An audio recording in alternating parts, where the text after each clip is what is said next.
Uh, I mean, I'm not afraid of everything. I mean, I do confront a lot of things. uh, I just don't want to get stabbed in the back. Oh, don't worry. As long as me or even Artie are here, I'm not gonna let anyone hurt you. I mean, that's We got great. this far. I'm not. We got this far. I'm not just gonna let someone kill off someone that I'm at least gonna die with. You know, not to feel lonely or anything. He I mean, jokes about the impending danger between Zuzan and Janice. I mean, Mostly, he doesn't trust them at all. I mean, that's great and all, but I mean, like, we are, we don't really know each other, and I don't know why, I don't know you that well, I guess. Well, first we're sharing a shit. Second, we almost got got in danger on a couple of occasions. And third, I guess that's a good enough reason as any to feel like you kind of belong with someone as a group. I mean, Zaya and Jack, skin and all. He says with a smile, I mean, a reassuring smile, all that. I never really had that many people that I had that close to me, I guess. There was only one, really, other than Ken. So, and it's really hard for me to just trust everything that you say at face value. I mean, have I given you a reason to not trust me at face value? He says as he raises his eyebrow, just like questioning her. No, but the universe is a big and scary place. Well, I once heard that one small deed can make a big difference. I mean, I guess that's true, but I mean, who knows what's lurking in your past? Who knows what shadows you're hiding? Well, other than hating the corrupt system of Corellia, not much. That and chips. Take your pick. Mm, He says basically just like it's not like he has some kind of like dark past or something. He's basically, in a sense, an open book. Like he's more like round the mill than Zayan, Jax, or anyone else that has a more kind of like complicated like backstory to them. So he wouldn't really have a reason to lie to Mouse. yeah, You know, that's saying out of character, but I mean, all right. Well, I mean, I trust you enough, I guess. I don't think that you're gonna stab me in the back, but at I least I don't mean, think I, right now. I don't think you have a reason to. I mean, Cyan. I mean, Zion's harmless because he wants to help people. Jax, you helped, so I guess he trusts you. Kin, you know Kin, and RK, he was down on his luck. You saw it's like no one in this gym wants to hurt you. That and the person that RK kind of helped kidnap. He says as he awkwardly rubs his neck, kind of like funny how all this started because his old mentor made a mistake. Mouse seems to settle down a little bit, and she just kind of like turns to like a tool and starts using it on the droid and is like mostly focused on that. Uh, And she's like, even though even though I had people who okay, well, I came from a ship that had a lot of people that were working towards the same goal. But even though they were working towards the same goal, they were always vying for something. They were always trying to gain some sort of favor with somebody. And I mean, even if we were all working together, we were still competing with each other. Uh, So things got messy a lot. And well, I'm not exactly the most physically imposing person. So well, listen here, we all have our own roles and specialties. At least we can uh, hold each other up. You as a mechanic, me as a pilot, Kin as the muscle, Jax as the guns, and Zion as, I guess, the mystical one, to I say the mean, least. I guess what I'm trying to say is that like I don't. It's hard for me to just trust people that I've thrown my life within because I don't think that working together makes for a trusting bond. But I'm trying my best. I know what you're saying. I've worked with pilots that have been even bigger assholes than most of the people I've been dealing with you guys. But I try to cope with them. But it's like there's a difference. I feel like we at least have some kind of reason to not be at each other's throats, other than uh, old, I guess old. Um, what's the word I'm looking for? Oh, or old feuds. Him referring to Kin and Zan's situation, which was kind of like not no one's fault. It's just like old times, old programming, stuff like that. Yeah. Anyway, um, I think I'm just gonna continue to work on this. Uh, I think that we should probably stand at the ready, though. Be ready. Yeah, just don't uh don't happen to cut a wire that's gonna break the ship. I hope it wasn't gonna end up in us going for nothing to try and save the ship Who do just you to think have I? it. Who do you think I am, Dash? I practically I practically keep this ship working. Yeah, and that's probably where it devolves into like, no, I'm the better one at fixing the ship. This is my ship again. The same argument that happens between the two of you almost all the time. Yeah, well, we probably fade out on that. And when you're like, yeah, we should be at the ready.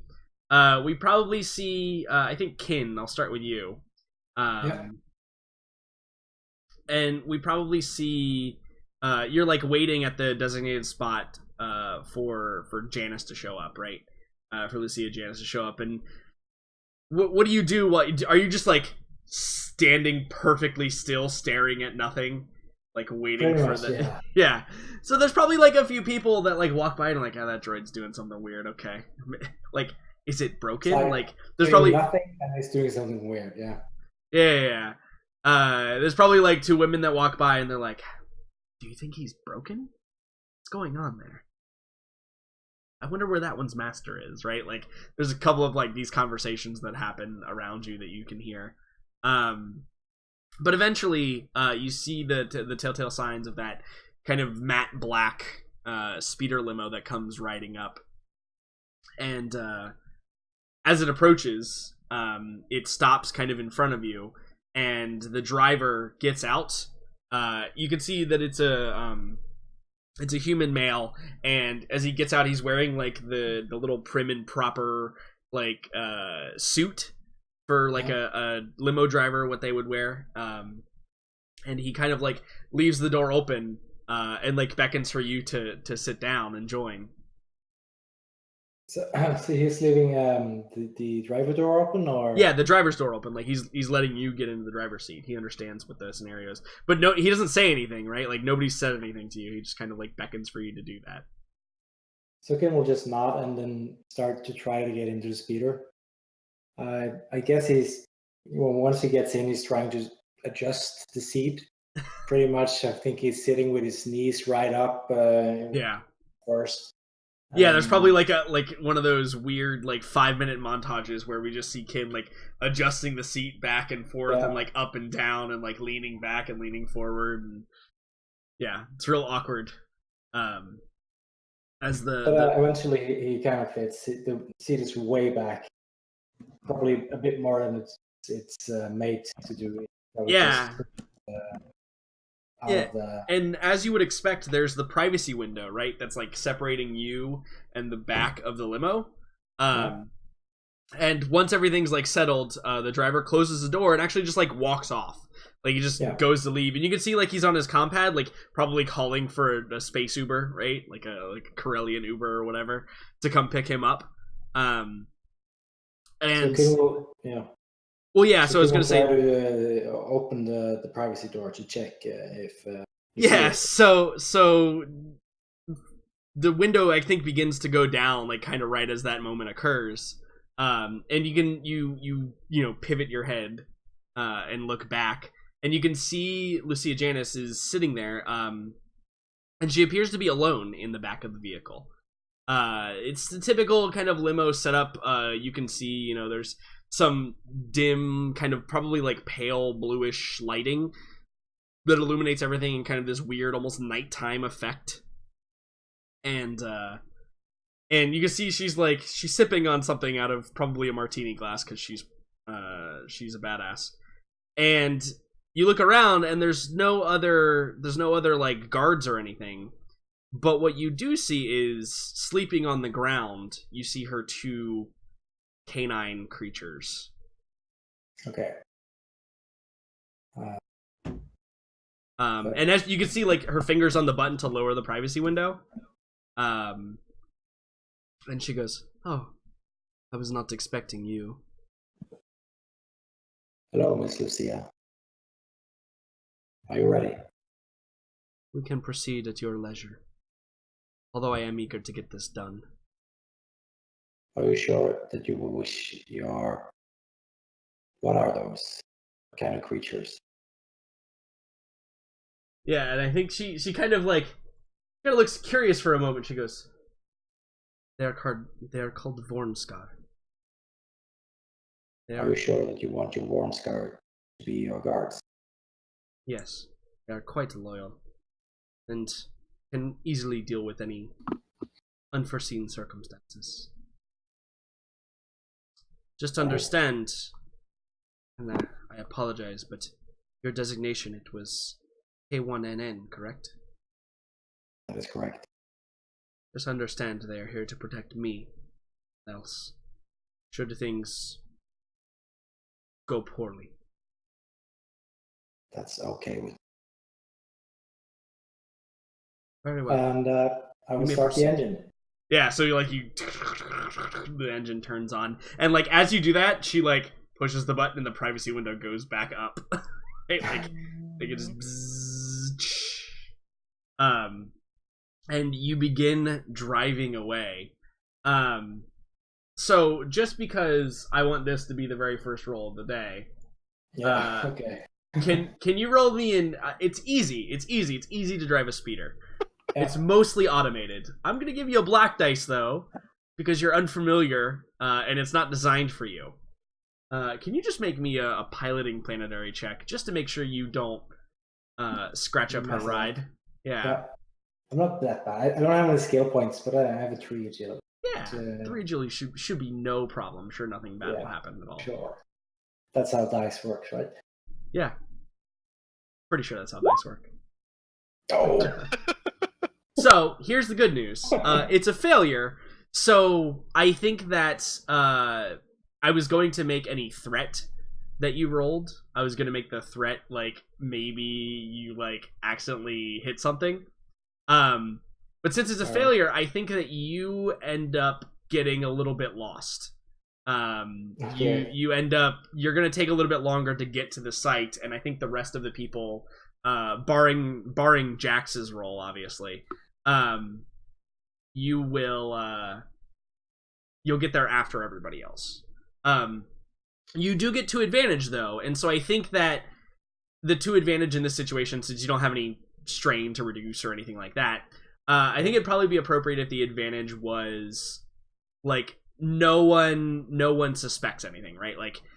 Lucia doesn't ask why are we going down the street again. She probably thinks it's all for to throw whoever might be following off the trail, which she probably finds amusing.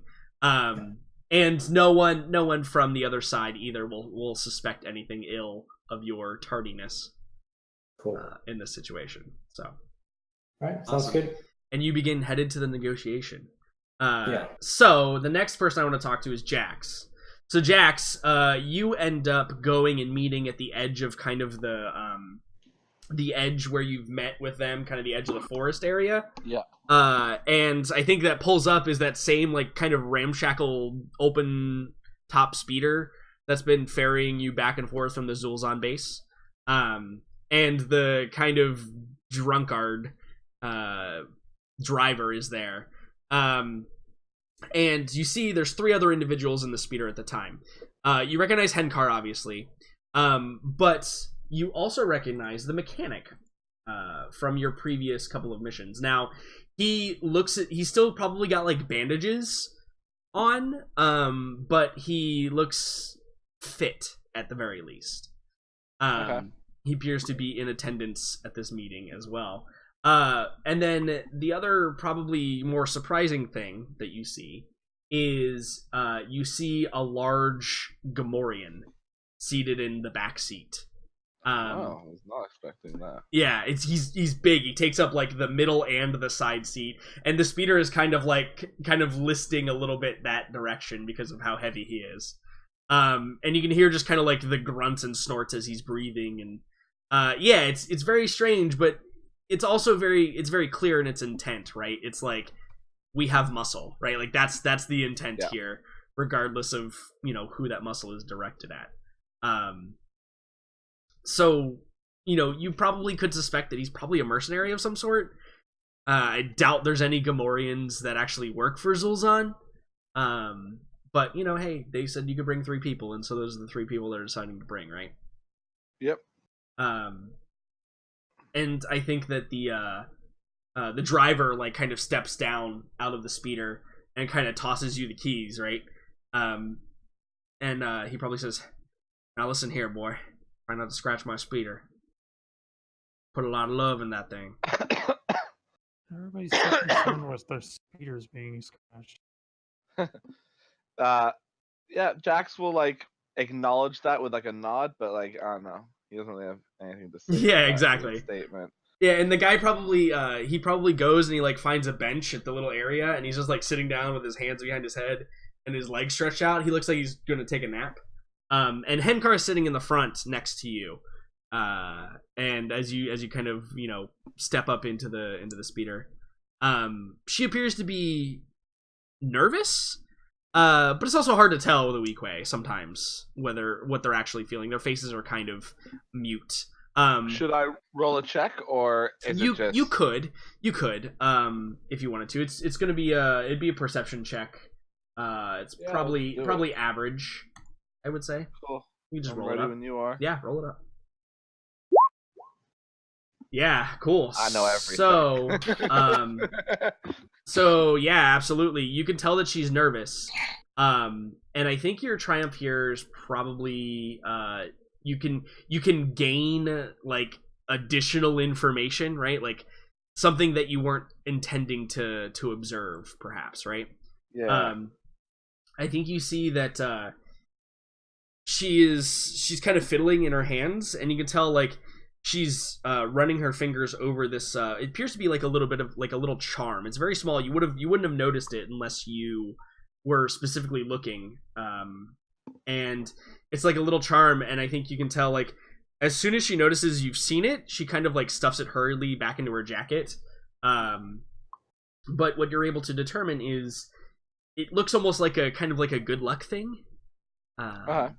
It's probably in the shape of a small animal that you don't recognize immediately. But it probably is resembling a small like bunny rabbit or something like that. Probably vicious and brutal because it's Star Wars. I'll just look at her and be like, everything okay? Yes, everything is fine.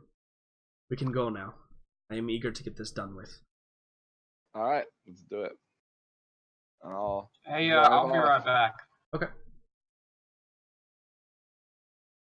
Do you want me to roll a piloting planetary?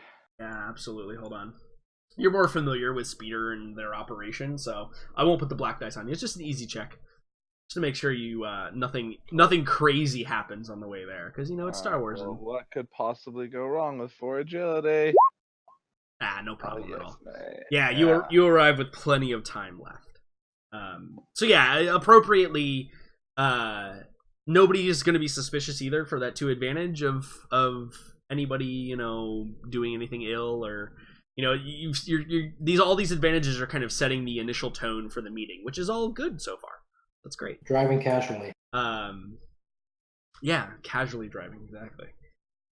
So last but certainly not least, I want to talk to Xian. So Xian, you guys have set up like a table, right? Up on top of this roof, where you can kind of have like this meeting, right? And there's a chair like at the head of it, where you can sit, and then there's like 2 like benches along the side where each of the parties can sit, and you're just there. You're not there to like interact. You're just there to make sure nobody kills each other, right? Like that's kind of the goal here. So you have like an observation point. But I want to know what's your pre-meeting checklist, right? As you're at the location now, waiting for the parties to show up. Xian doesn't really have one. Okay, good. He got hardly any sleep. Probably tried to get some alcohol in him to kind of get him to sleep. This is the first time he's ever been like this. He is a mess right now. Sure. If anybody's trying to talk to him, he's super distant. He's not like very communicative. Totally lost in thought. In fact, he's probably so lost in thought that he doesn't hear the speeders show up. Yeah, you're like pacing, right? Like along, because you're on like the landing platform, because it's like the biggest open area to put like a table and stuff. Like it's basically like a helicopter pad, right? Like that's the equivalent of what we would understand it to be. And yeah, so you're probably just like pacing and like maybe even like muttering to yourself a little bit. Yeah. Like in the few, what is it, like a week or 2 that the party has known each other, Xian has never been like this. He's acting super fucking weird already for a weird guy. Yeah. So I wonder whose obligation got triggered. I mean, I don't have obligation. This is just from the Force vision from the last session. Yeah, that's just something I didn't like purely talk about, but there was that significant despair, right? Oh, yeah. Forgot. So I don't know. I think occurred. at the very least, any check that Xian does today should at least add a black, if not upgrade the check. Sure, I'm totally okay with that. Such a glutton for punishment. You know what? It's fair. All's fair. So I think that Jax, you show up first and you like pull into the spot that you're supposed to pull into, and you escort the 3 up, and you see Xian kind of like pacing back and forth as you arrive. And do you take the elevator or the stairs? Not that it matters, I just want to know for my own The stairs. We'll description. take the stairs. Okay, yeah, so you guys begin heading up the stairs. You can hear the Gamorrean, who's down like back way behind you, kind of like panting heavily by the time you reach like this. Kind of why I took the stairs. Yeah, like he's like panting and snorting a little bit by the time you reach like the 2nd or 3rd level, and then like it's just probably like a 4th or 5th story building. So then the roof is like the 5th or 6th story, right, as being above that. And eventually you make it up, and like the Gamorrean is like like panting against the like holding on to the door frame as you exit out, like taking big deep breaths, like as he's breathing in and out.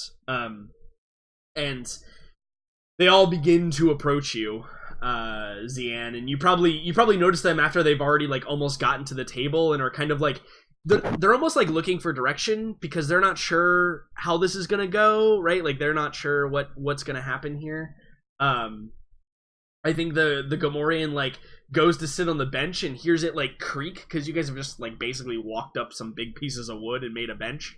So like it creaks under his weight, and so he like gets up a little bit and just kind of like goes and stands behind the bench while Henkar and Jesus, why did I forget this guy's name? What is this guy's name again? Jor-El, Superman's dad. Thank you. Zimmerman's dad. Can we just call him that? Please? Jarrell. As Henkar and Jarrell like kind of take positions and seat themselves, and they see themselves with their backs to like the outside, leaving the bench with the backs to like the rest of the roof for Lucia. I don't think they say anything. Jax, obviously you could say something though if you're approaching and Zian's like pacing and takes a swig out of a flask or something. Jax, I promise I'm not metagaming, but I think Jax would find it weird. If Jax were to come to this thing, he would always take the one with his back where his back is more secure. Yeah. And I think he would find it very weird that someone given the choice would choose the other one. Yeah, sure. I don't know if he's gonna act on that, but it's gonna make him a bit wary. He's not. Yeah. How? Because I obviously I don't. How easy would it be for me to have a somewhat private conversation with Zian, or is that not? Oh no, really, really pretty easy. All right. So yeah, hold on. I'll walk up. And actually, like you guys have plenty of room. In fact, so much room that I'm actually.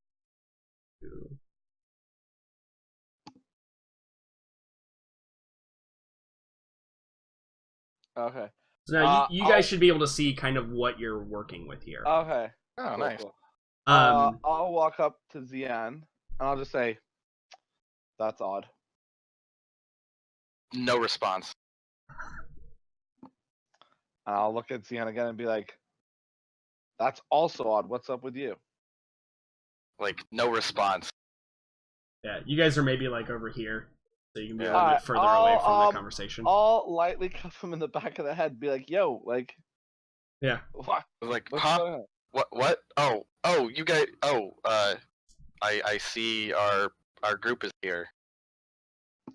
Yeah, and they've picked a weird side of the table to sit on. Is that so? I Yeah, don't know any. they've. If I were coming to this meeting, I'd want to make sure my back was to the wall. But they've picked the opposite option. I don't know. I think that's kind of strange. Have you sensed anything? No, not really. I'll take your word on it. You know more about this than I do. What's going on with you? You seem kind of off. Rough night. Yeah, rough night. You good to do this thing?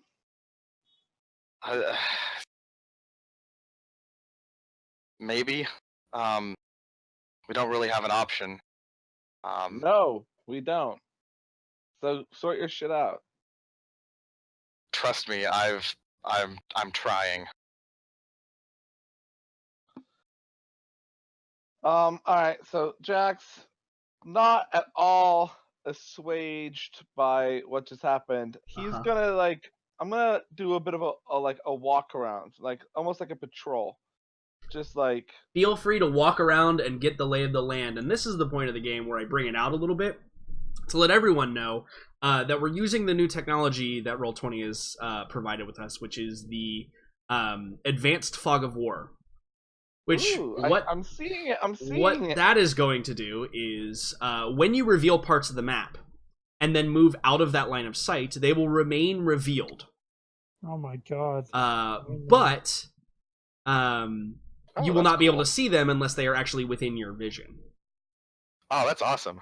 So now So I was just playing with the technology. I wasn't actually moving. Yeah, no, totally fine. This is the whole point. Everybody may or may not end up on this map, but I did want to let everybody know that because I've used it in the past couple of games and it's gone really, really well.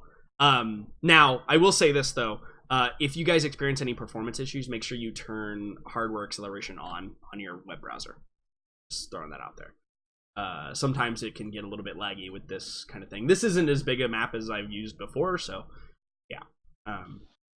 But yeah, Jax, feel free to walk around and you could map out the whole thing if you wanted to, while this whole conversation's going on to get a feel for it. Obviously, you won't be able to see it until it's within your vision. But so here's a question: Yeah. Is there such a thing as passive perception in this game? No, not particularly. But based on how, based on how good your perception is, I could figure out if you'd be able to make a roll or Okay, not. well, I'm basically Jax is just feeling uneasy. He's he's never mediated. Well, not that he plans on mediating anything. But he's like never mediated or been in the mediating position, so he's feeling weirdly responsible for other people's welfare. Yeah. And also, like Zul'Zan, like he's like he's got like this internal communication with himself, right? Like they seem to do some drug dealing and some other stuff, but they might not. They're not like a proper. They haven't come across as like a proper criminal enterprise. So he's not like, maybe they're just noobs. Maybe they're just scrubs and they don't know that they're doing something that's dangerous. Right. Maybe like they don't think like me. So he's also trying to like assuage the feeling in his own mind. But he's kind of just doing like a check. Like, while we're waiting for Kin to be here, Xian's got the other ones. Like, he just wants to try and see what's going on. Yeah. And you can, in fact, do that. Yeah. As you begin to walk around, you get the lay of the land. The beautiful thing is, Jax, you're the one that has the lay of the land as well. So when other people get here, they can't see your screen, which is great. Cool. So exploration is going to be really cool when I find a good map for you guys where you guys get to explore and stuff. We'll do some cave splunking at some point and make it awesome. But anyway, I feel like it won't be very effective in a cave. possibly not. But sometimes we let that get the better of us. So I'll return to Xian, having kind of done a little walk around. Like, everything seems okay, but I don't know. Keep your wits about you. What? Huh? Get your shit together, man. We're doing this now. We can worry about whatever's got you going later. Like, you're gonna be like the face of this thing. You've gotta, snap together. Jax has zero sympathies for people who are having bad days. He also is racist against Jedis. He's not racist against Jedis. He doesn't like people who hide their identities. Oh yeah, that's right. And he doesn't like Jedis. He doesn't particularly like Jedis. Don't say Jedi's. Fantastic. Fantastic. So I think that probably an appropriate time after you've done your walkthrough, and they're just kind of these three are just kind of milling about, not doing much of anything. It should be noted, even though the Gamorrean has a big old axe, he doesn't actually have an axe. Don't worry, he didn't. I was about to ask. Bring a big old axe. Like, could Jax tell if they were carrying weapons or if they were what they were? Yeah, so you definitely, and this is probably like you would want to make sure that your rules are being followed, right? So like it's totally acceptable for you guys to have like searched them. So that the Gamorrean has brass knuckles. That he's kind of just like got on. In fact, they almost look like they couldn't come off. He's like actively wearing them, and it like you've ever seen somebody wearing a ring and their fingers are way too fat for it? That's kind of like what you see. Like maybe there's a point where you're like you kind of look at him and he just kind of like shrugs because he doesn't speak common. Jarrell has a does he have a holdout blaster? Let me see exactly. Jarrell has a holdout blaster, yes. And let me.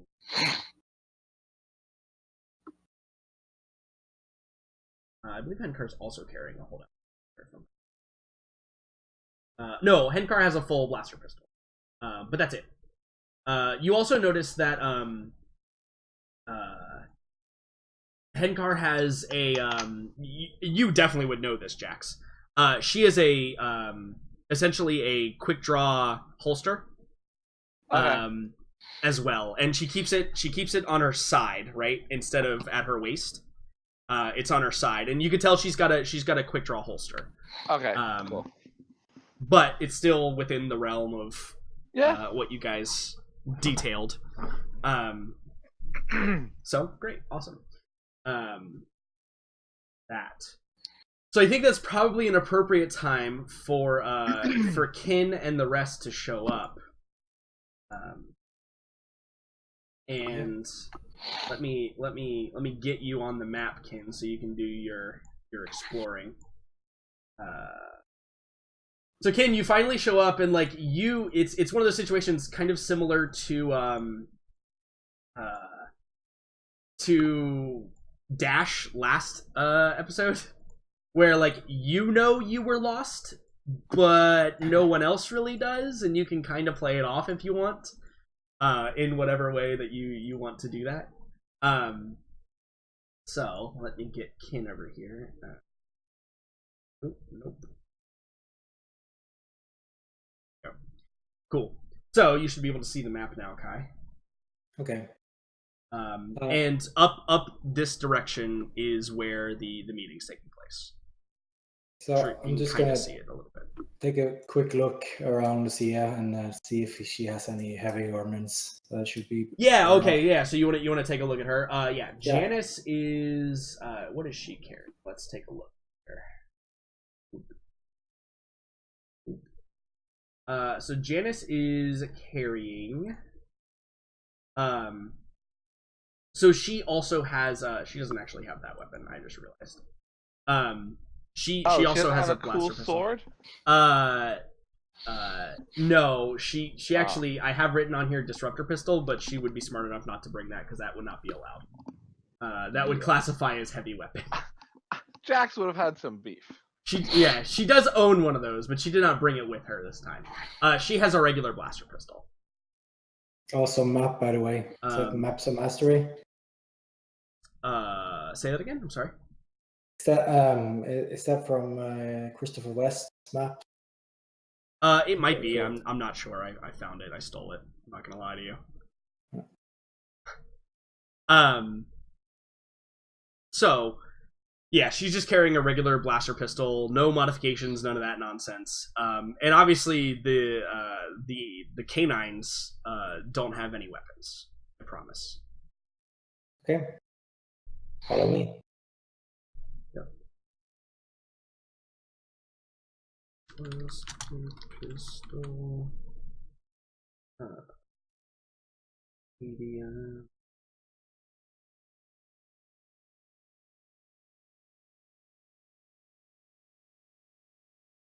And they begin to follow you around towards where they need to go.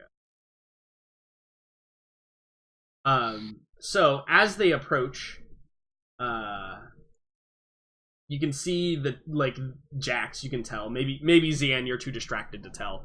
But the tenseness of the moment rises between these other three. Henkar sits up a bit straighter and kind of like adjusts her coat so it's straight flat. You can tell that like that Jarrell kind of leans back and does that like kind of looking relaxed but not. And I think the Gamorrean just like cracks his knuckles, right? Just like cracks his knuckles and snorts through his pig nose. As these creatures are approaching, though, they get to make a perception check. At least against one of you. It's probably pretty easy, because I'm sure something is roiling around here. Let's see. Just make sure it is a... yeah. Average. Okay, so they're going to make an average check. Place pool, average check. Full perception.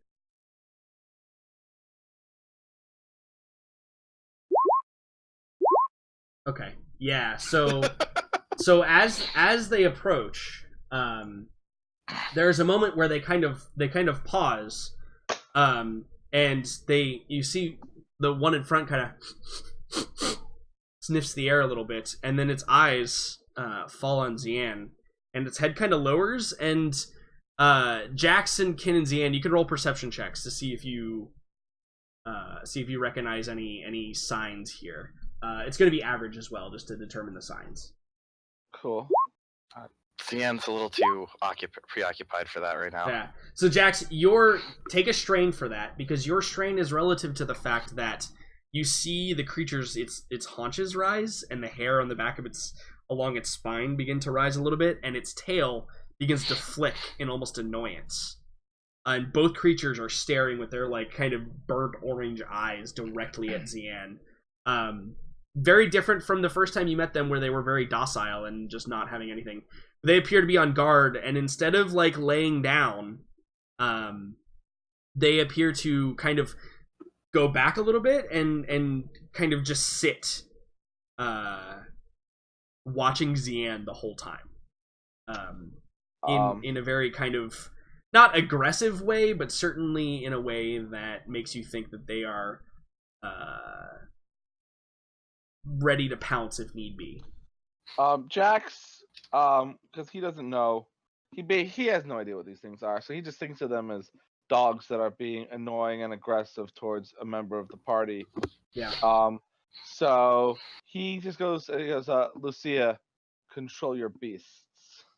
Yeah, and she kind of looks at them. She looks at them, and if you hadn't brought attention to it, she may not have noticed because she was like focused on the scene in front of her.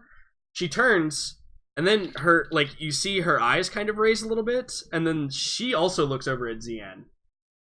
She makes no mention of what you've said.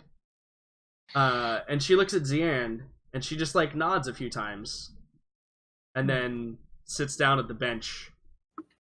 And then like after she sits down and is like looking at Henkar, she just kind of like waves her hand, and she says, "They will be fine. They will not attack unless I command." So, but it's clear to you. It's clear enough to you, Jax, that like she knows something you don't, or she knows something, like she's realized something. So about what the situation is here. So I'm struggling here because I mean, Jax can put 2 and 2 together, right? Yeah. And he know, especially because it's like fresh in the memory. He knows that there's something with Zian that's different from everyone else, and the fact that these things, he's not gonna say anything out loud, but he's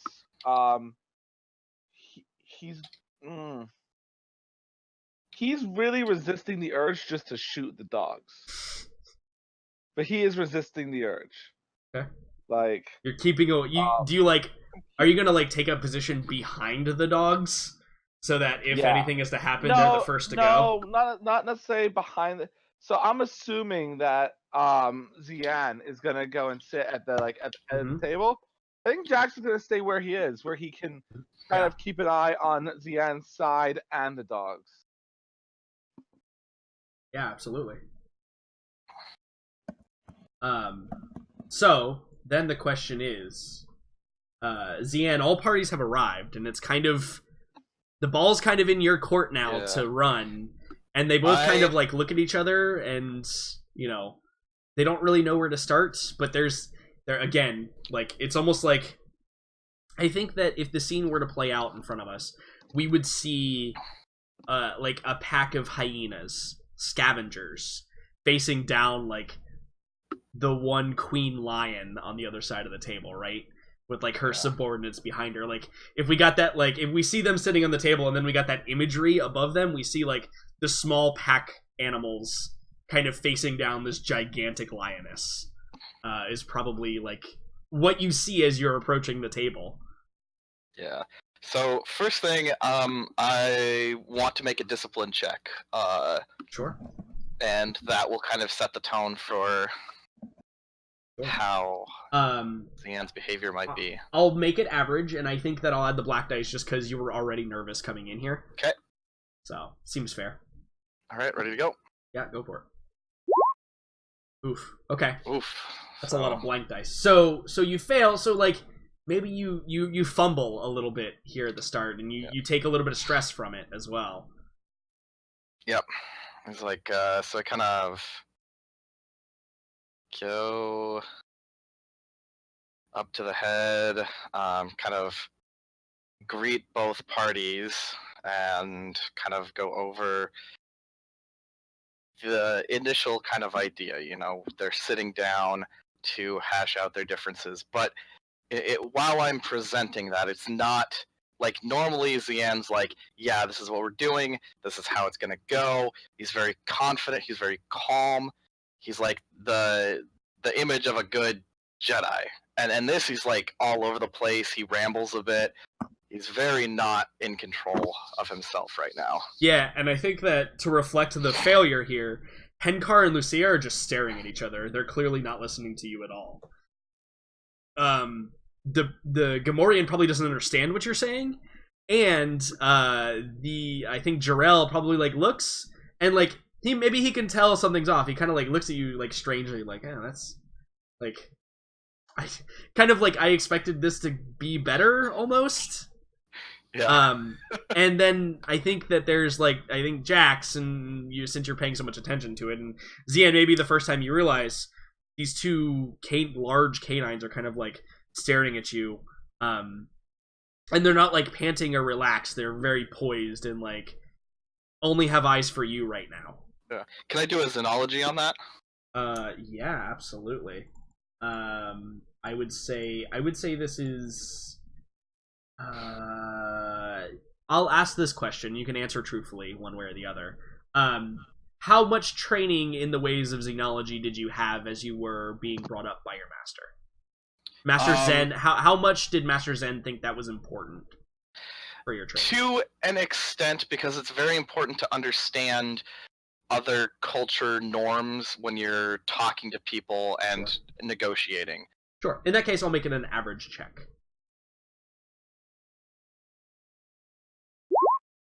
Oof, no. Not a thing. You're not sure, man. Yeah, it's one of those things, like, they clearly, like, maybe you, like, smell yourself, like, do I smell weird? Like, what's, like, maybe they just don't like Togruta? Like, you're not sure why they are so focused on you. And you're not in a mental state to figure that out right now. All right. You just got to kind of struggle through. Yeah, so I was, like, kind of nervously try and clear my throat. I was like, if we could get to the negotiations at hand. We've like, brought you here. As you say that, Henkar like slaps a big like slab of paper on the table, like just slams it down on the table. And like maybe you flinch. The Gamorrean definitely flinches. Even Jarrell probably flinches. The dogs don't, and Lucia doesn't. She just kind of looks lazily at it. As Henkar like slides it across, and Lucia definitely like just stops it with two fingers before it slides off the table, and very very delicately kind of just opens it up. It's probably like a manila folder, right? And begins just kind of very very fluidly moving through the pages, and reading some things. So I think that what do you say when that happens, Ian? I don't think I really say anything. Yeah, do you just kind of like let it, like, okay, it's good. Yeah. Okay.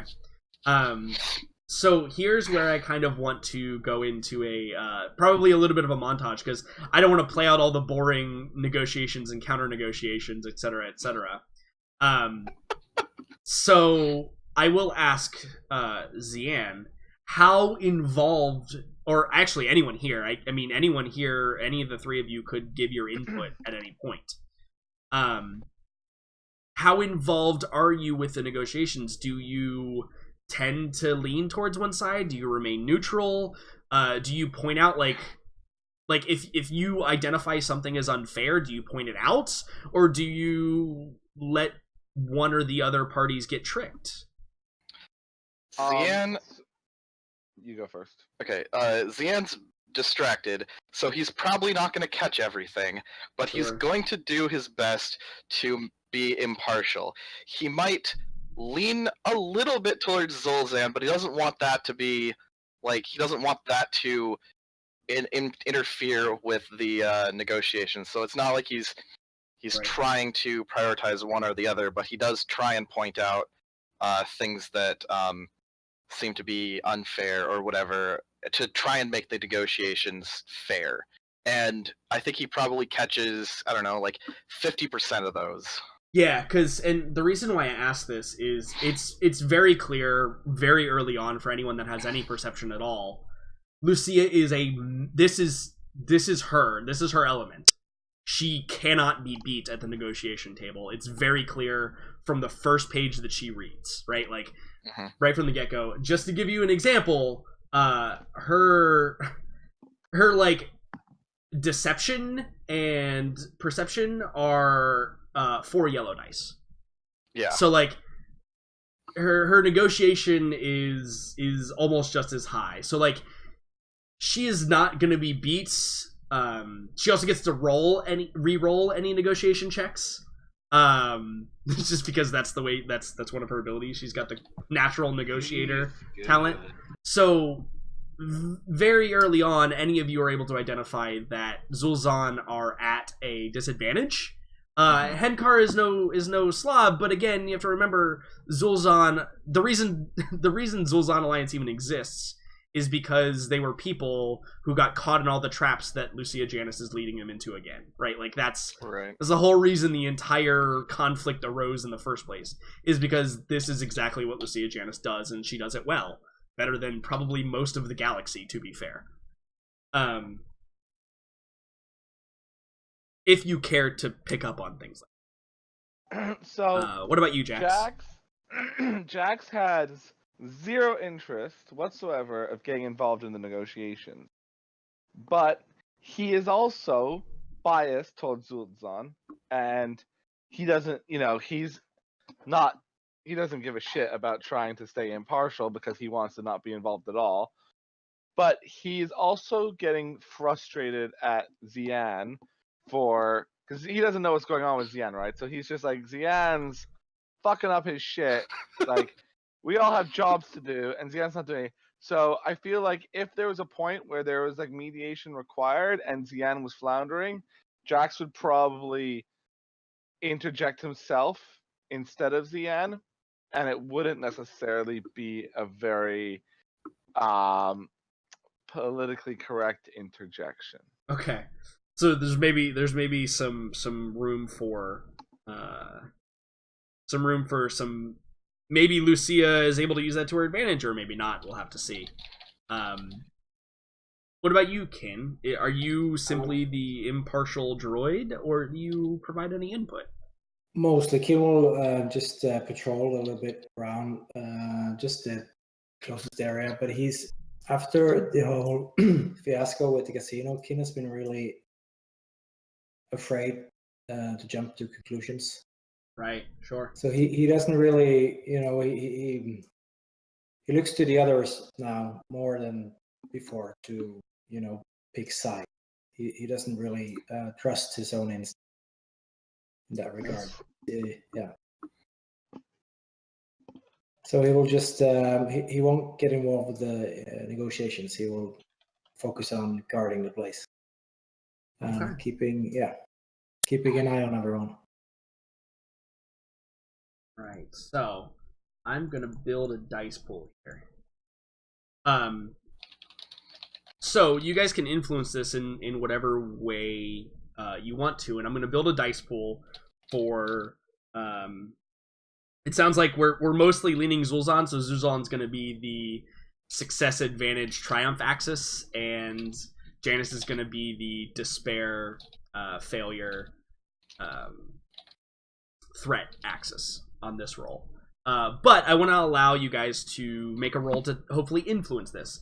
I've already added a blue and a black dice for your generalized help and possibly giving ammunition to Janis, depending on how you do it. But Xian, if you want to make a roll, Jax, if you want to make a roll, Kin, if you want to make a roll to influence this in whatever way you want to, you absolutely can. Actually, I just realized I should not have that dice pull up yet. And is this a negotiation, or it would be in however you wanted to approach it. So like if you want to strong arm Janis in some way, it would be coercion. If you wanted to charm them in some way, it would be charm. So I think the way Jax's character would work, I would roll a perception to see if he can tell somewhere where Janice is trying to give an underhanded deal, and then just like Sure. just straight up be like, nah, fuck that. Like Okay. just call and it would and it would work both ways. Yeah. If Zul's are trying to pull something over on Janice, he would call them on it as well. But I think he's more expecting Janice to do it. Yeah. So his biases don't necessarily lie in the result, more in the who he's putting more trust into. So you got to get past her deception though first, because I will just tell you, not from a metagame standpoint, she's gonna try and get her way, right? Because that's the way she works. Yeah. Her deception is 4 yellow dice. This means your check is against 4 red dice. Just FYI. Just to see if you can perceive any of the underhanded deals that she makes. I'm gonna flip a light side point. Okay, that seems like a good idea. I'm you have an gonna upgrade. roll my 3 yellow dice versus those 4 red dice. Anything can happen.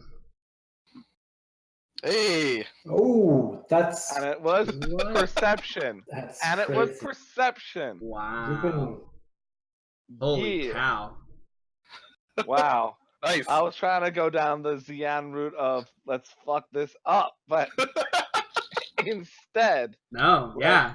So counteract some of his you fuckery. you definitely are able to detect some of the things. I think that a lot of it is like for whatever reason. I guess I should ask, what keys you into the fact that she's making it a deceptive deal? Because you probably don't understand the like business side of things that are coming into play.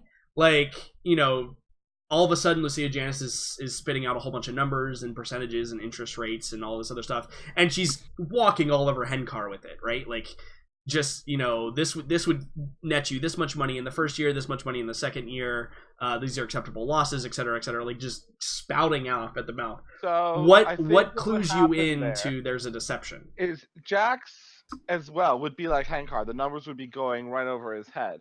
Yeah. But Jax would realize that the numbers are going right over his head, and he would realize that these are things that would go over Hankar's head, and he would call out, "Listen, like you're trying to hide things with confusion. Like speak plainly, Okay. and kind of Yeah. try and have the conversation be more straightforward." So is that gonna mean your approach is negotiation here?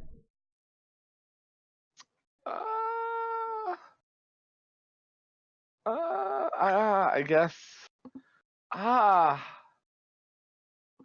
don't know. I don't think. Or are you gonna forcefully say you need to do it this way?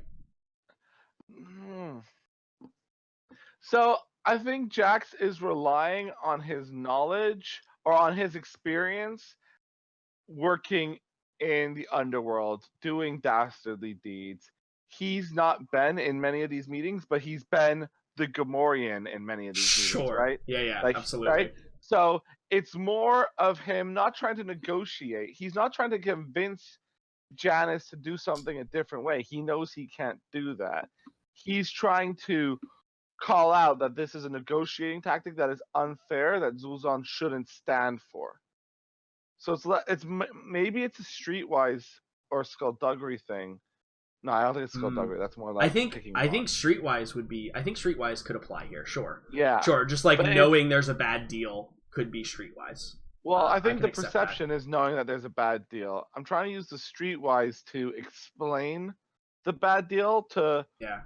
Not that it's a bad deal. That it's an unfair negotiating tactic, and he's basically trying to say, Zul'Zan, like, you got to see past all the numbers she's putting you and get to the root of what she's saying. All right, so I think that is probably going to be contested by Lucy Janice's cool in this scenario, simply because I think that she's going to have to maintain her cool. Being kind of called out on this, right? She's probably got what, 5 red dice on that? No, it's not quite as bad. It's 2 red dice and 2 purple dice. Okay. For her cool. So it's up to you. Whatever if you want to roll your streetwise against it. I'll And do the again, so streetwise. just so you're aware, failures and stuff is basically going to equate to a harder roll when I make the actual. Here's Yeah, what yeah, all of yeah. the negotiation equals. So, whenever you're ready. Ooh, okay, all right.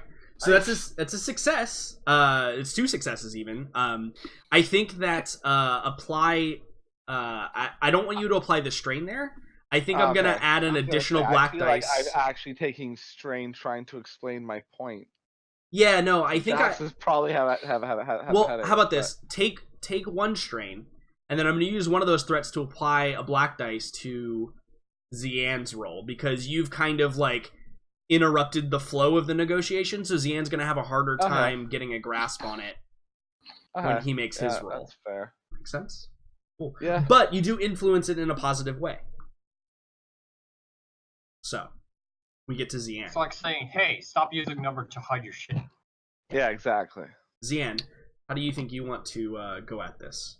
I am going to negotiate. I'm going to Yeah. flip Yeah. a force point, because this is like trying to center myself, because this is where it counts. Yep. And try and get this going. Gonna negotiate. Not trying to swing it, but it's already swung so far in the favor of Lucia that it has to swing pretty far to make it equitable. Okay. So in that case, it'll be against Lucia's negotiation, which is 2 red, Right. 2 purple. Right. And I'm adding the black dice for Jax's kind of like abrupt interruption that probably threw off the whole ability to make negotiation easier. So whenever you're ready. Jeez. Holy I don't know if you crap. guys. Yeah. I don't know, I guys. can make Oh, a wait a simple second. pilot checks for you guys. I really hope someone from Olympus is watching this. Dude, this is amazing. This is the total opposite of Okay, every I game take I've back ever my played. upgrade then. Yeah. So take some stress. I think take the 1 strain for that. Okay. But again, Lucia Janice kind of realizes that she's not here negotiating with just Henkar anymore, and so I think she's probably a little peeved off because of it. But also, it's not unexpected. She'd probably hoped that you all would be impartial, but also realizes that they're not going to be. And at the end of the day, this is not Lucia Janice's bread and butter. You know, she's here for one purpose and one purpose alone, and that's to get Romano back, right? Like, if she has to take some financial losses because of that, she doesn't really care. To be fair, she's got finances galore. Yeah. So I think that your point is it's probably not that your point is so good on the negotiation. It's probably that she's probably like, oh, fine, sure, yes, I just want to get this done with, right? Like, Yeah. it's one of those things that applies there. But you do a great job, and I think that as the day wanes, having started in the early AM and progressing, there's probably a break for lunch, right? And progressing, and the sun is beginning to settle now. It's probably the equivalent of 5 or 6 p.m. So the sun's starting to dim a little bit, starting to get a little bit more orange and pink on the horizon. Negotiations are kind of winding down, and pen is starting to be put to paper on some agreements, and both parties, including Lucia Janice, even though having kind of been bullied around a little bit, we're gonna make this roll here, this negotiation roll. It's got 1 black dice for that, but it's got 3 because both of you succeeded here. Okay, all right. We're gonna make this roll. This is kind of the determining factor of the very end of everything. I hate to make it rely on 1 roll, but you all influenced it greatly by adding up to 4 boost dice on it now, when it had 2 originally. So we're gonna make this roll, and we're gonna see what happens. Okay. All right. So essentially what this means is Lucia Janice is still gonna have the upper hand, right? She's still gonna get the things that she wants for the most part. Again, the whole goal of this, if this had been a neutral roll, that would have been like everybody gets the completely fair side of the deal. But I think that Henkar has to make some like admissions, right? Because like there's probably like there's probably like a clause and there's like you can't sell drugs anymore in my territory, right? And Henkar's like, oh yeah, okay, fine, we can't sell drugs anymore, and that's like one of the concessions that is made. The advantage there represents the fact that it is going to be more beneficial and easier for the people of the Zul'Zan Alliance to move back in.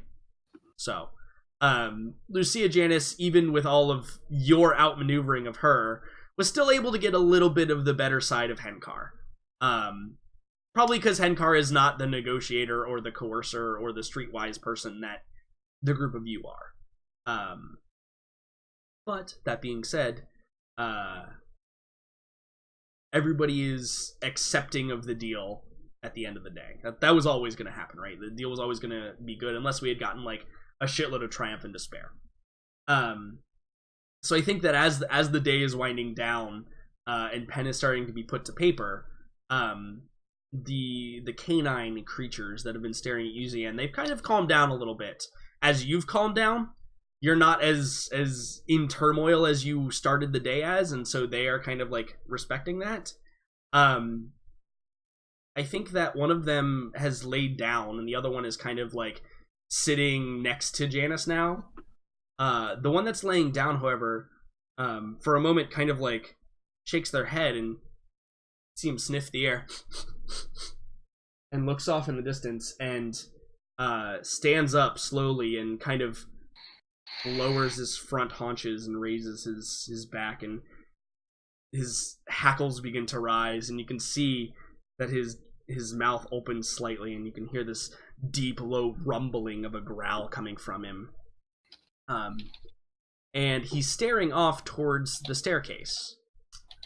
And it's kind of quieted down now, and this kind of catches everybody's attention. Everybody kind of like looks at the canine and then looks back towards behind you, Kin, actually.